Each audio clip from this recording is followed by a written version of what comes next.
L'hôtel du Château Frontenac est un lieu de villégiature sans pareil au Canada. De nombreuses personnalités y ont même séjourné, tels Winston Churchill, Franklin Roosevelt, Grace Kelly, Alfred Hitchcock, mais aussi quelques escrocs internationaux ou encore des trafiquants d'alcool de contrebande. Le Château Frontenac aura donc été le témoin de grands épisodes de l'histoire humaine, mais également de quelques affaires judiciaires, parfois surprenantes.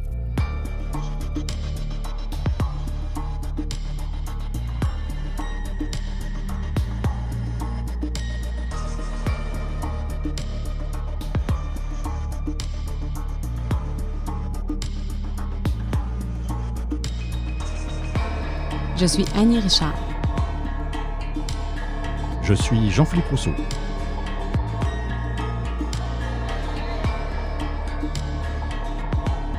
Vous écoutez Rétrocrime, le podcast d'enquête couleur sépia.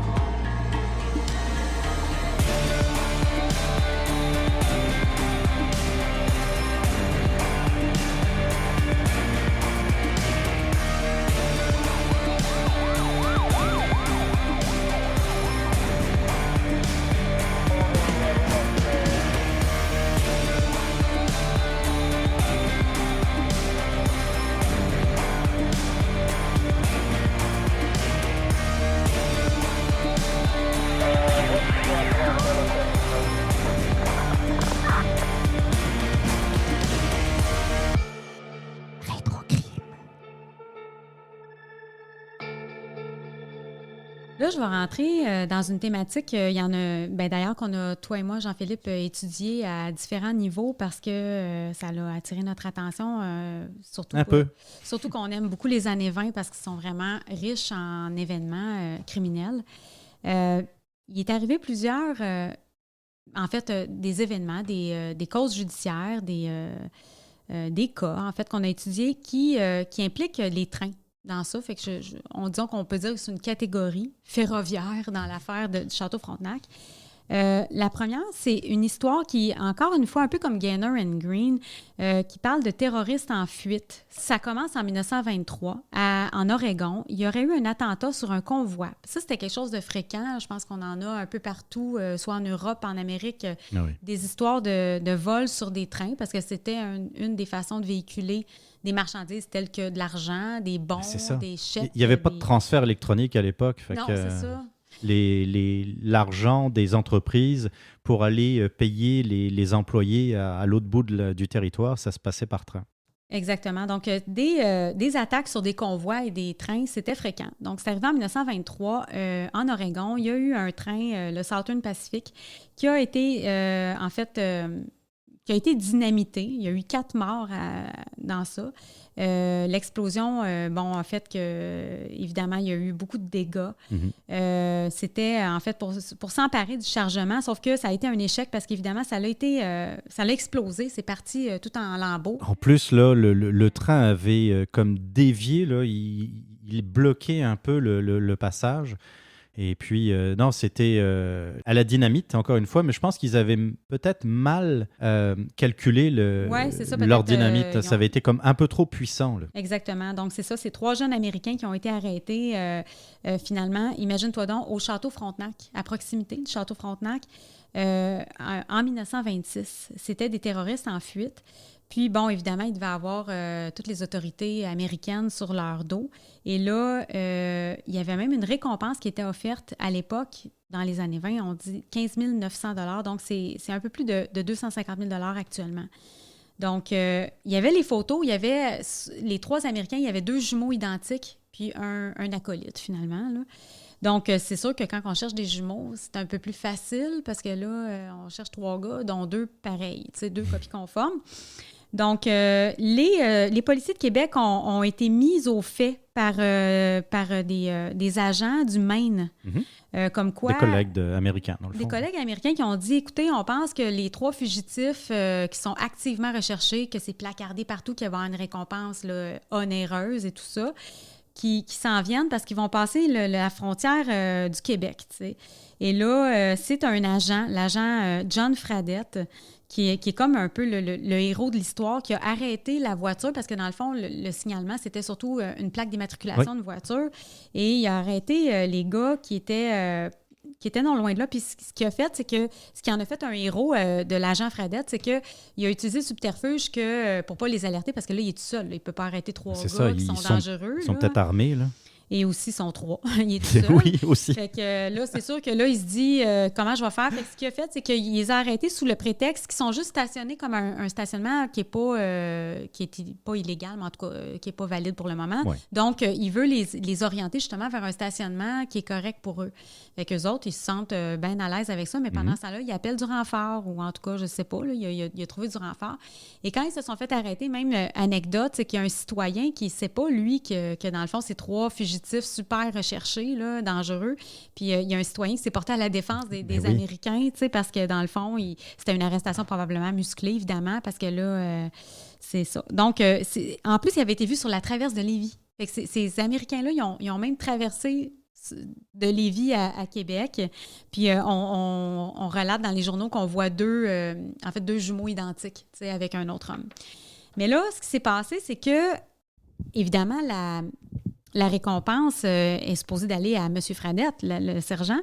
Et là, ça meurt un peu dans l'œuf parce que là, bon, les 3 Américains répondent très bien à la description et on les rapatrie. On les rapatrie aux États-Unis, évidemment. Et là, une fois rapatriés, tout d'un coup, oups, les choses changent, tu sais. Tout d'un coup, c'est pas eux qu'on recherchait. Curieusement, vous êtes trompés. Fait que là, il n'y a pas de récompense. L'agent Fradette, il est déçu. Il a tout fait ça. Tu sais, ça a fait toute une histoire en plus au Québec. Et là, non, c'est pas les bons, tu sais. Mais on ne sait pas pourquoi. Il n'y a pas de suite. Et là, on cherche encore, mais disons un peu moins activement. On met moins la gomme un peu sur le fait qu'on cherche encore les Américains. Ah ben, coudonc. Et là, c'est un petit peu, quelques mois plus tard, rendu au printemps 1927, que l'affaire ressurgit à nouveau. Tout d'un coup, on pense détenir les jumeaux, cette fois-là, à la prison d'Arthabasca, dans les cantons de l'Est. Ils seraient revenus ici, tu sais. Et là, encore une fois, on pense que c'est une erreur, tout est nébuleux. Et finalement, on a arrêté, apparemment, les jumeaux au mois de juin 1927 en Ohio. Puis là, tout d'un coup, on documente ça. Il y a des émissions là-dessus, tu sais, pas des émissions à cette époque-là. Aujourd'hui, on le sait qu'ils ont été arrêtés à ce moment-là. C'est là qu'enfin, ils ont été emprisonnés. Mais moi, je me demande, la part du Québec dans ça n'est pas restée, encore une fois. C'est toujours comme si nous, ça reste nébuleux. Ouais.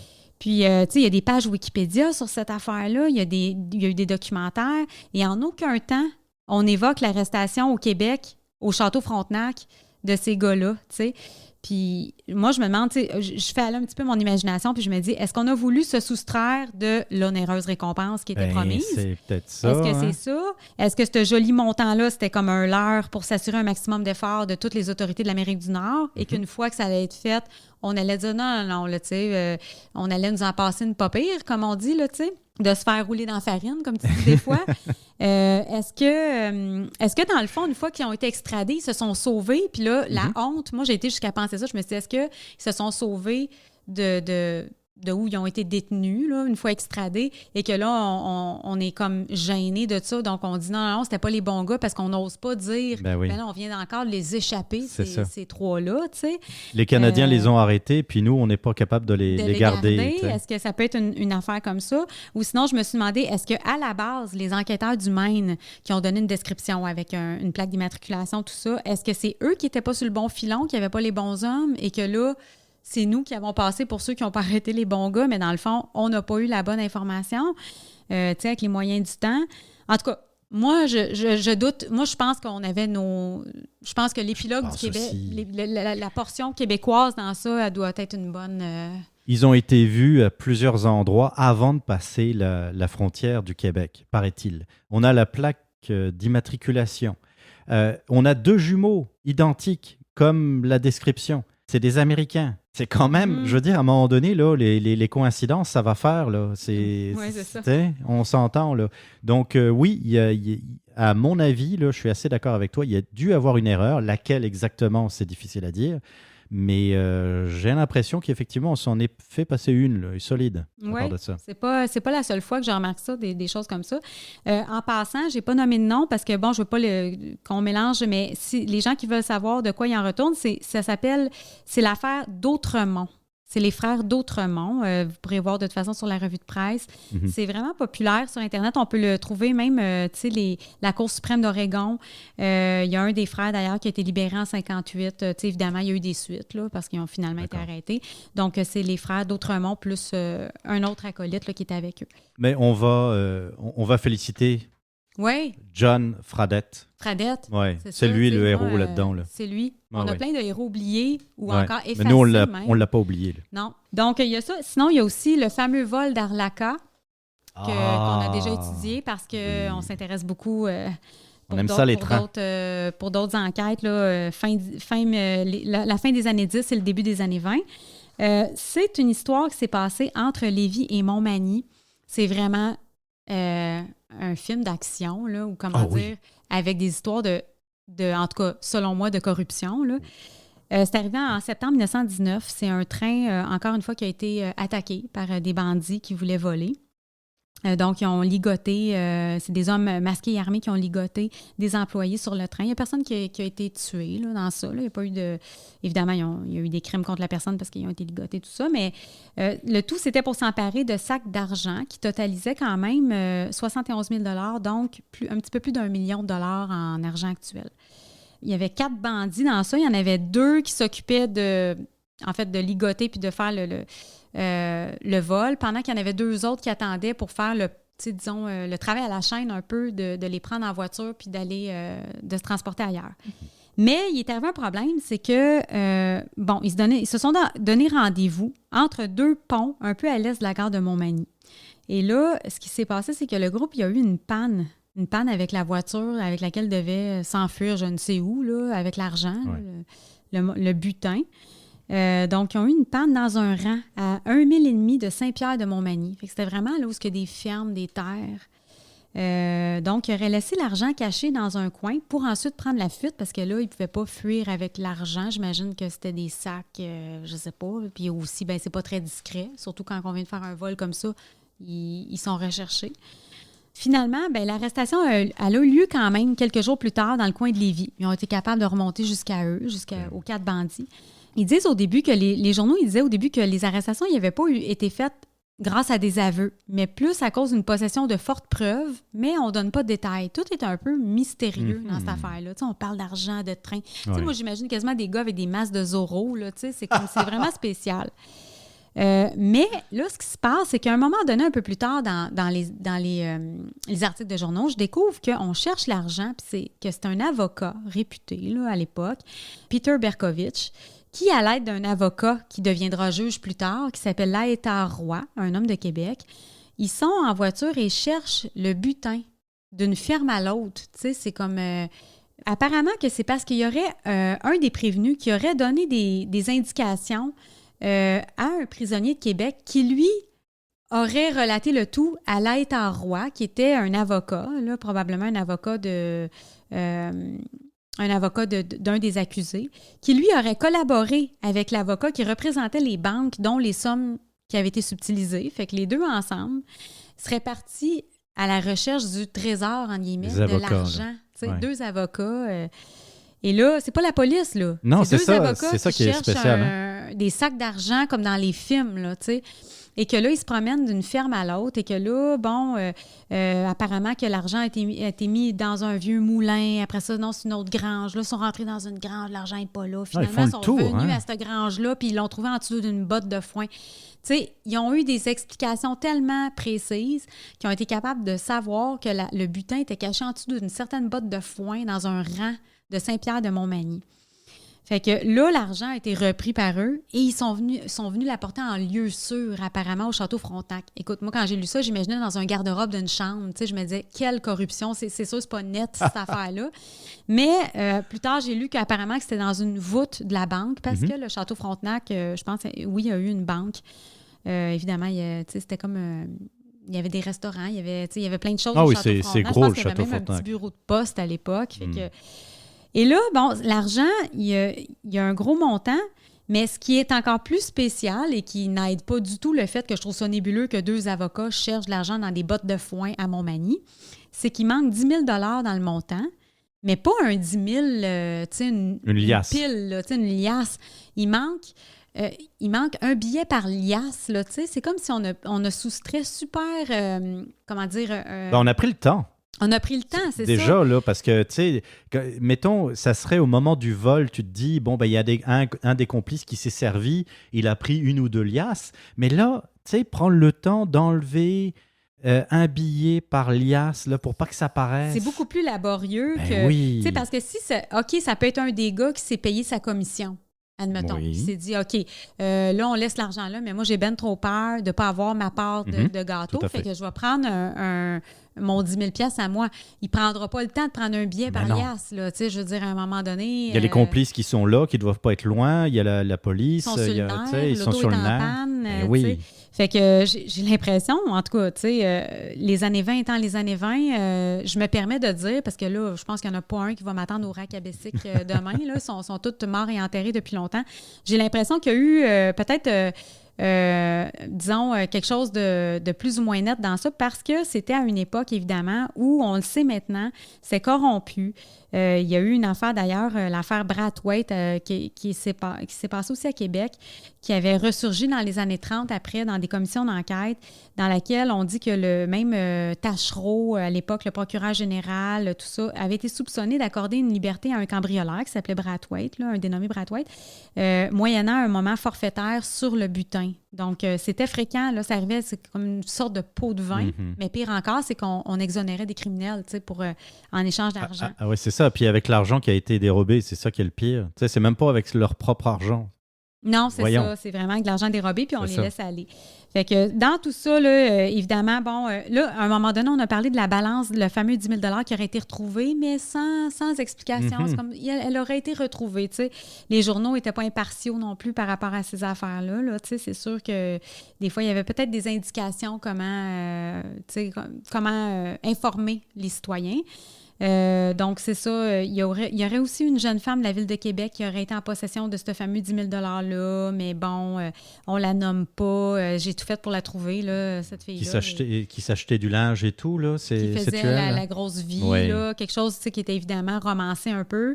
Bon, c'est ça. Mais pour ce qui est des gars qui ont été arrêtés, ils ont eu... bon, évidemment, il y a eu une enquête préliminaire, il y a eu procès, il y a eu des témoignages. Bon, les bandits ont écopé des peines qui vont entre 25 ans et prison à vie. Donc, on n'entend plus parler d'eux, sauf pour un des gars, un dénommé Proto, qui, lui, aurait eu une libération là, sous condition de se rapporter là, avant la fin de sa peine, mais il s'est fait pogner pour complicité dans un vol de voiture pas longtemps après. Fait que, tu sais, on n'entend plus vraiment parler d'eux. Donc, c'est ça. C'est une histoire de stoulage.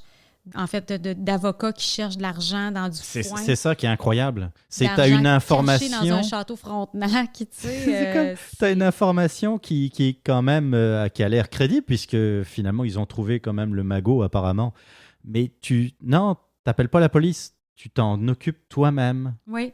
J'ai même remarqué que ça arrivait qu'au Château Frontenac, il y avait des enquêtes du coroner ou quand il y avait une grosse affaire policière, là, des fois à Québec, tu sais, la recherche là, de personnes très, très activement recherchées, admettons, ça arrivait qu'ils instituaient comme une espèce de petit poste de commandement, ou je ne sais pas comment dire mais comme un caucus qui se faisait au Château Frontenac aussi. Fait que c'était, tu sais, autant dans les affaires politiques que policière, judiciaire. Tu sais, le Château Frontenac qui était un petit peu une mini place tournante. Centrale, oui, c'est tout ça. à fait. Parlons d'histoire un peu plus, j'allais dire récente, mais on parle quand même des années 60. Le récent, pour nous, faut pas se fier. C'est pas au prorata de la réalité. Exactement. Dans le Soleil du 25 octobre 1966, on parle de 10 000 $ qui ont été volés à la succursale de la Banque de Montréal, située dans le sous-sol du Château Frontenac. On parlait de banque dans le Château Frontenac, elle est bien là. Au moins 4 bandits masqués et armés ont fait irruption dans la banque le 24 octobre vers 12h50. Alors, écoutez ça parce que c'est quand même assez intéressant. Le hold-up fut commis en moins de 2 minutes, donc c'est quand même assez rapide, et aucun coup de feu ne fut tiré. Les enquêteurs ont assez vite pensé qu'il pouvait s'agir d'individus de la ville. Je cite... La petite pègre de Québec compte des sujets capables de tels attentats. D'ailleurs, les voleurs avaient profité que le constable préposé à la circulation de l'hôtellerie ait quitté son poste avant d'agir. Donc, ça suppose qu'ils étaient pas mal informés. sais, ils ont attendu. Il y avait un policier qui devait, à mon avis, faire la circulation pour les véhicules qui sortaient de l'hôtel. OK. Et puis, lui, il est parti sans doute manger, là, ou en tout cas, il était relevé. Mais en attendant, il y avait un laps de temps où il n'y avait personne. Donc, ils en ont profité. Les individus avaient utilisé une voiture volée qu'ils avaient abandonnée un peu plus loin pour utiliser un autre véhicule. Il semblerait donc, comme je disais tantôt, que le coup était extrêmement bien planifié. Dans le soleil du 17 janvier 1967, on révèle qu'il s'agissait sans doute d'un gang organisé qui serait à l'origine de plusieurs braquages. Et on n'a plus du tout entendu parler par la suite. Des fois, très bien organisé, avec justement quelqu'un qui quitte son poste. Tu sais, je veux pas faire d'allégation, mais j'en ai vu dans d'autres histoires où on avait des employés un peu ripoux. Ça pouvait arriver, là, des gens qui étaient peut-être de connivence ou en tout cas collaborants dans l'affaire. Ah, tu as absolument raison. Puis parlant d'employés, pas nécessairement ripoux, vous allez voir, c'est une histoire qui est assez touchante. On va parler d'une employée justement de cette banque de Montréal qui se trouve dans les locaux du Château Frontenac. Dans l'action qui, en fait, c'est l'action catholique qui avait changé un peu son nom, là, du 29 mars 1968. On apprend qu'une ancienne employée de la succursale de la Banque de Montréal, du Château Frontenac, aurait dérobé quelques 28 500 $ de son employeur. Elle s'est elle-même dénoncée auprès de la banque. Après avoir démissionné, il se trouve que son conjoint est policier provincial et, dit-on, n'était pas au courant de l'affaire. Alors, quand j'ai vu ça, je dis « Oh my God, c'est croustillant, ça, là! » Puis en plus, dans cet article, on parlait que le détournement d'argent s'était effectué sur 10 ans. 10 ans, une employée de la banque a démissionné, le conjoint qui est policier provincial, je vais me frotter les mains. Donc, 29 mars 68, j'essaye de trouver d'autres articles. En 68, rien. En 69, rien. Si bien que je me disais, mon Dieu, il y a juste un journal qui parle de cette nouvelle. Je commençais à douter de la nouvelle en elle-même. J'arrive à 1970. Et là, je tombe sur un article du 17 janvier dans Le Soleil, où on apprend des détails, enfin, concernant cette affaire, alors qu'elle est condamnée, cette personne, l'employée, à 2 ans de prison avec sursis. Alors, avec sursis, pour ceux qui ne connaissent pas, là, c'est de la prison qu'on ne fait pas. On est condamné, on a un dossier criminel, et ça veut dire, si jamais on vous pogne pour autre chose, on vous prend dans une autre histoire, un autre crime, vous allez faire vos 2 ans, plus la prison que vous allez avoir pour votre nouveau crime. Donc, on condamne la récidive un peu plus. Alors, l'ancien employé détournait de l'argent en trafiquant les livres de compte. Ce stratagème, non pas sur 10 ans, mais sur plusieurs mois. Donc là, on revient un peu sur les détails.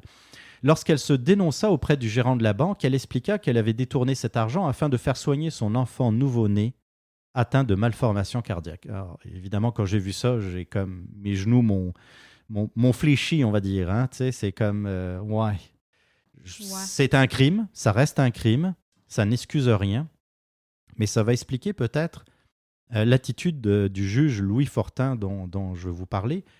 Le juge Louis Fortin donc, a admis qu'il était en présence du cas le plus difficile et le plus embarrassant de sa carrière. Ah, OK, donc ça avait l'air vrai, là. C'était peut-être pas juste pour, disons, essayer d'atténuer... C'est ça, de trouver un prétexte, dans le fond. Ouais, j'ai volé, mais mon fils est malade. Non, apparemment, il avait véritablement une malformation cardiaque. Je cite les médias de l'époque. Le juge Fortin, en faisant connaître la sentence, a ajouté qu'en dépit des critiques qui pourront être formulées contre ce jugement, il avait le sentiment de porter une sentence juste et honnête. Je cite le juge. Il n'y a pas de crainte pour sa réhabilitation, puisque celle-ci a déjà débuté le jour où elle a songé à tout confesser à son ancien employeur. Et donc, on comprend ce que dit le juge à partir du moment où la prison est faite pour punir, c'est vrai, mais aussi pour réhabiliter les personnes. Alors, selon le juge, la personne était en cours de réhabilitation, puisque, semble-t-il, qu'elle avait reconnu son fait avant d'être découverte. Oui, prise de remords. C'est ça. Mais comme on ne peut pas savoir que, dans le fond, ça peut arriver qu'elle sentait la soupe chaude, il y avait peut-être une menace, peut-être quelqu'un l'a menacée. On ne peut pas savoir, malheureusement. Mais en effet, c'est vrai qu'elle avait l'air d'avoir des remords. Parmi d'autres drames qui se sont passés entre les employés, parce qu'il y en a pas mal, comme on dit, il y a eu beaucoup d'employés aussi au Château Frontenac. Oui. Il est arrivé une querelle. J'aime ça le mot querelle, je trouve. Une bagarre, en tout cas, ça a mal fini. En 1914, John Farrell, c'est un Irlandais d'origine qui avait 25 ans, qui travaillait au Château Frontenac, qui a eu une querelle avec un autre employé qui s'appelait George Jones, qui était son ami, en fait. Les deux étaient chauffeurs de fournaise, qui était un emploi difficile, je pense, puis qui était j'imagine très physique, la chaleur c'est et ça, tout. pour alimenter, dans le fond, alimenter le Château Frontenac. Donc, dans cette dispute-là, Johns il a donné des coups de clé anglaise sur la tête de Farrell. Tu sais, une vraie bagarre, tu sais, comme qui tourne mal. Et donc, c'est ce qui est spécial, c'est que c'est arrivé au début juillet 1914, mais on en parle dans les journaux seulement à partir du 25 juillet, parce que c'est là que Farrell était mourant. Tu sais, la plupart de nos querelles, d'ailleurs, au Château Frontenac, qui ne sont pas morts sur le coup, hein, tu sais, comme Lauréat Tanguay, le chef d'orchestre. Ils ont peut-être attendu de sortir du château avant de mourir. Oui, tu sais, oui, les oiseaux se cachent pour mourir, les employés sortent du château pour mourir, je ne sais pas, là, mais c'est vrai qu'on dirait que c'est comme si c'est une mort qui est collatérale à ça, mais qui prend un temps. Fait que, tu sais, il y a comme une agonie un peu aussi. Donc, c'est ça, ce qu'on dit, c'est que Farrell il était mourant d'une méningo-encéphalite par fracture du crâne. Fait que c'est ça, son crâne était fracturé, puis ça y a fait une petite... en fait, une méningo-encéphalite, vous ne l'expliquerez pas, je ne sais pas, là, mais en tout cas, tu sais, c'est vraiment dû à au coup qu'il a reçu, dans le fond, de clé anglaise. Il était conscient pendant longtemps, mais il souffrait de maux de tête là, une couple de jours plus tard, après la bataille. Et c'est là que le docteur a vu qu'il y avait une grosse pression sur son cerveau. Donc, c'est ça, la fracture du crâne a fait une pression là, sur une partie du cerveau qui a créé sa mort, finalement. Et là, on dit que... c'est là qu'on dit que la querelle, dans le fond, est arrivée quelques jours avant, là, à peu près 2 semaines avant l'article de journal en question. Et là, on a arrêté Jones, qui était tout d'un coup à Montréal, sa rue Saint-Laurent. Et là, le coroner l'a tenu responsable de cette mort-là. Et là, Farrell, lui, il dit que son ami, il avait bu du mauvais alcool. Il appelait ça comme ça, là, sûrement de la bière frelatée, je sais pas, tu sais. Ça arrivait souvent, hein, il appelait ça des empoisonnements, tu sais, l'alcool qui était fait artisanal, là, avec des alambics ou en tout cas. Tu sais pas trop ce qu'il y a dedans. On ne sait pas trop, là, mais en tout cas, il y avait de l'alcool fait artisanal. Et là, c'est ça. Jones lui aurait demandé à Farrell d'ouvrir une valve. Et Jones, lui, aurait entrepris de l'ouvrir lui-même avec une clé anglaise. Et là, l'autre, en tout cas, une chicane de valve, de clé anglaise, de redonne-moi la clé, de oh non, ouvre la valve. Tu sais, là, ça devient compliqué, puis c'est pas super pertinent, mais c'était une chicane à savoir si on ouvre la valve ou non avec la clé anglaise, etc. Voyons donc. Et là, il y en a un des deux, évidemment, celui-là qui est inculpé pour le crime, là, qui est accusé, en fait, de meurtre involontaire. Il dit que ses lunettes se sont embroyées, qu'il a vu une clé voler dans les airs, près de sa tête, qu'il a ramassé la clé, mais que là, quand il l'a ramassée, l'autre, il sautait dessus. Il y a une bataille qui s'est ensuivie. Et là, il y aurait eu, évidemment, là, des points de suture et tout ça, parce que, évidemment, des coups de clé anglaise, ça fait pas juste briser le crâne. Apparemment, ça doit ouvrir la peau. Fait que là, il y a eu des points de suture. Il est allé à l'hôpital Jeffrey Hill. Et finalement, il est décédé 2 semaines plus tard. Et avant de mourir, la victime a déclaré au coroner qu'il s'est sauvé. Il a essayé de se sauver pour ne pas recevoir d'autres coups de clé anglaise. Donc, comme s'il avait été assailli, dans le fond, par l'autre. Fait que ça a été toute une saga judiciaire. Il n'y avait évidemment aucun témoin de la scène. Et au procès, George Jones, ça a l'air qu'il peinait à parler tellement il pleurait, les grands soubresauts comme un enfant, là, tu sais, qui pleurait, là, de la misère à parler, puis tout ça. Et le jury l'a acquitté sans même délibérer. Selon eux, il y avait hors de tout doute que George Jones n'avait pas voulu que ça se termine de cette manière-là. Fait que le plaidoyer, pour lui, c'était qu'il avait été provoqué puis qu'il y avait eu une légitime défense dans cette bataille-là. On ne saura jamais. Puis ça, non, difficile à prouver. Je donne même pas mon opinion parce que c'est comme 2 gars qui se sautent dessus. Les uns s'accusent de la même affaire. Fait que... Mais c'est arrivé dans la chambre à fournaise du Château Frontenac. C'est incroyable. Pour l'histoire de valve. Pour des valves avec la clé anglaise, puis donne-moi la clé. Non, je te donne pas la clé. Tu sais, c'était vraiment une affaire comme ça, là. Fait que, il y en a eu des décès. Hein. Tu sais, je pense même, c'est pas toi qui m'as trouvé une coiffeuse. Oui, la coiffeuse du Château Frontenac. Du Château Frontenac. Coiffeuse, c'est incroyable. Oui, une petite entreprise, je te le dis. Là. Oui. une micro-société. Exactement. Ouais. Oui, je vais vous parler de la coiffeuse du Château Frontenac. Ça, c'est une... Pourquoi tu ris? Ben, je vais vous parler de la coiffeuse du Château Frontenac. Je suis sûre que c'est la première fois que cette phrase-là est dite. Il faudrait la faire brosser. C'est possible, c'est vrai. le maître d'hôtel, ça aurait du sens, mais la coiffeuse... En tout cas, c'était le 6 février 1950. Et là, c'est un peu moins drôle. Je vais vous parler de Paul Letourneau, qui a 32 ans et qui fait la cour à Irène Bédard, 24 ans, donc cette dite coiffeuse. Mm-hmm. D'après le journal Le Canada, cela faisait 4 ans qu'il la courtisait. Cependant, l'homme était tout aussi tenace que déjà marié et père de famille. Okay. Mm-hmm. C'est extra. Parce que, tu sais, quand tu vois 4 ans là, à faire la cour à quelqu'un, c'est comme, il veut, là, c'est ça, c'est ça. Mais en fait, le gars, il était déjà... Irène vivait encore chez sa mère. Puis sa mère s'est rendue compte que le monsieur Letourneau... disons qu'il avait un peu déjà une vie assez rangée. Il avait une femme, des enfants. Et elle demanda à sa fille de renvoyer le prétendant auprès de la dite femme. Oui, c'est une époque un peu où les parents devaient un petit peu approuver. Hein? Oui, c'est ça. Puis, dans les actes de mariage, c'était ça. En même temps, quand tu découvres ça, tu comprends que t'es peut-être mieux d'en parler, puis au moins d'aviser ta fille. Peut-être qu'elle n'était pas au courant, hein, je ne sais pas. Difficile à dire, en tout cas. Et puis, donc, ce qui fut fait, alors, M. Letourneau désespérait un peu, et à un moment donné, il prend beaucoup d'alcool dans un bar avec des amis. Et il est en état d'ébriété. Il se fait reconduire par un de ses amis, ils sont dans la voiture, et à un moment donné, il passe à proximité de la résidence de la coiffeuse, et il demande de débarquer. Puis, il croise Irène avec des amis et fait feu. Il sort un pistolet ou un revolver de sa poche et fait feu à plusieurs reprises sur Irène qui s'effondre sur le sol.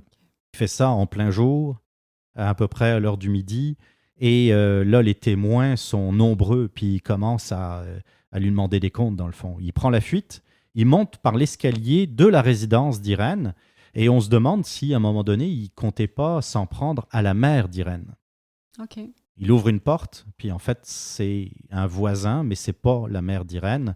Et se sentant complètement piégé par le monde là, qui était à sa poursuite, il se donne la mort en tirant. Il s'est suicidé. Il s'est suicidé, c'est tout à fait. Ça en 1950. Oui, 1950, en février 1950. Ah, ouais. OK, ça fait que triste histoire. Un drame, oui. Meurtre suivi d'un suicide, des choses qu'on ne voit jamais. Non, surtout pas dans les dernières années. C'est ça. Je pense qu'on s'est gardé une catégorie, hein, Jean-Philippe, d'anecdotes. Oui. Parce qu'il y a des choses qui ne sont pas nécessairement très longues à raconter, mais qui suscitent quand même, je sais pas, qui nous a attiré notre attention. Moi, j'ai comme trouvé des choses qui relatent des enfants par rapport au Château Frontenac, puis je trouve ça mignon. Mm-hmm. Entre autres, un Noël des enfants des employés du Château Frontenac. Il y a une photo, on va la mettre sur le blog de Rétrocrime. C'est vraiment mignon. C'est arrivé en décembre 1950. Dans ce temps-là, je ne sais pas s'ils le font encore, je ne sais pas, là, on va savoir, mais l'hôtel du Château Frontenac organisait des fêtes spécialement pour les enfants des employés, ce qu'on appelle, comment on appelle ça? Des arbres de Noël? Dépouillement d'arbres de Noël, souvent. Même moi, mon père, j'en avais 2 par année, celui-là de sa compagnie puis celui-là de son syndicat. Fait que c'était le fun. C'est des beaux souvenirs, tu sais. Ouais. Puis, donc, c'est ça, ce Noël-là, 1950, près de 400 enfants rassemblés dans la salle de bal du château. Puis c'est super mignon. Là. Il y a des tables, là, comme des tables de cabane à sucre, des longues tables avec tous les petits-enfants, tous bien habillés. Pour voir le Père Noël, puis prendre un goûter, évidemment. Puis c'est ça. Il y avait même des films, fait qu'ils ont fait une petite projection. C'est vraiment mignon. Sinon, j'ai trouvé aussi à 2 reprises des histoires d'orphelins au Château Frontenac, dont une, 1914, une parade d'orphelins qui chantaient des cantiques pour un cardinal de Québec. Là, le cardinal de Lévis, je pense, qui venait faire son tour. Ça a l'air que c'était à la mode, un cardinal, dans ce temps-là. C'était digne de mention. Aujourd'hui, je ne peux même pas dire ce que ça fait, le cardinal de Lévis. Mais c'est ça. Donc, les orphelins qui ont paradé pour lui. Puis aussi une autre fête d'orphelins, on retourne dans les années 50, une fête de Noël pour les orphelins d'Youville qui avait été organisée par le Château Frontenac. Fait qu'on voit aussi, c'est arrivé, hein, puis on a d'ailleurs les fameuses belles glissades qui ont l'air vraiment... oui, qui sont juste sur la promenade du frein. C'est ça.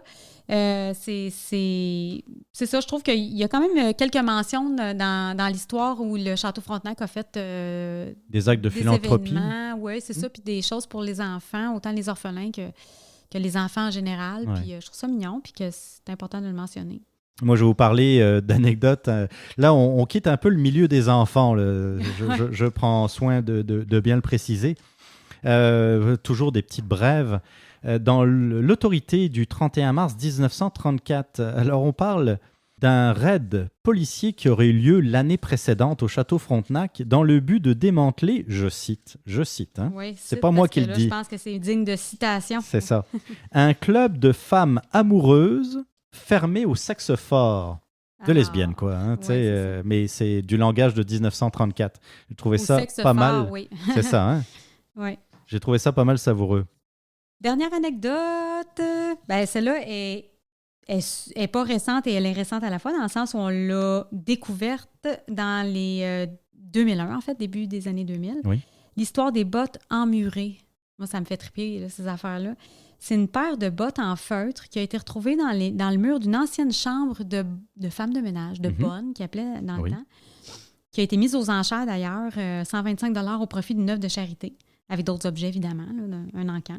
À cette époque-là, de ces bottes-là, qui étaient probablement début 1900, je pense, là, les femmes de chambre, ils devaient être célibataires pour travailler au Château Frontenac. Quand ils se mariaient, elles étaient congédiées.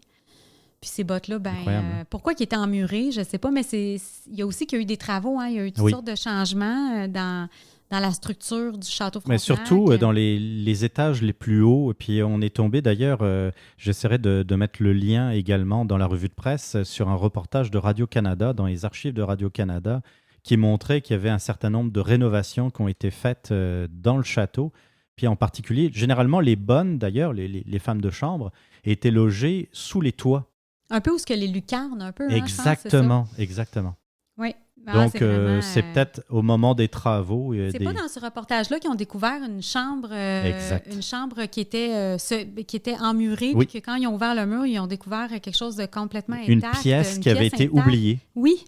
Ça, j'adore ça. Moi aussi. Oui. Moi aussi. Donc, c'était les mystères du Château Frontenac. Puis, on n'arrête jamais d'en découvrir. Pour l'instant, c'est ça qu'on a, mais on va sûrement, Jean-Philippe, regarder autant des hôtels luxueux comme celui-là que des petits motels, disons, ça foisonne. Ça foisonne de crimes, de mystères, de choses. Policières, d'argent caché, d'affaires entre les murs, comme si on parle des détectaphones. C'est toutes des affaires qui, aujourd'hui, on dirait qu'on est dans un film. C'est vraiment différent, mais c'est vraiment intéressant à fouiller, à creuser. Ceci conclut notre épisode. Je vous rappelle que vous pouvez nous suivre sur la page Facebook de Rétrocrime, ainsi que sur nos comptes Instagram et Twitter. Toutes nos chroniques, articles, revues de presse sont disponibles sur le site retrocrime.com. Vous pourrez aussi y retrouver nos anciennes émissions, ainsi que tous les liens utiles. On vous invite aussi à laisser vos votes et commentaires sur les différentes plateformes de podcast. Ceci aidera à faire connaître ces histoires oubliées à un plus grand nombre de personnes et, qui sait, nous aider à pouvoir entrer en contact avec des témoins de certaines de nos affaires. Annie et moi vous remercions pour votre écoute et votre fidélité. Bye bye.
Bye.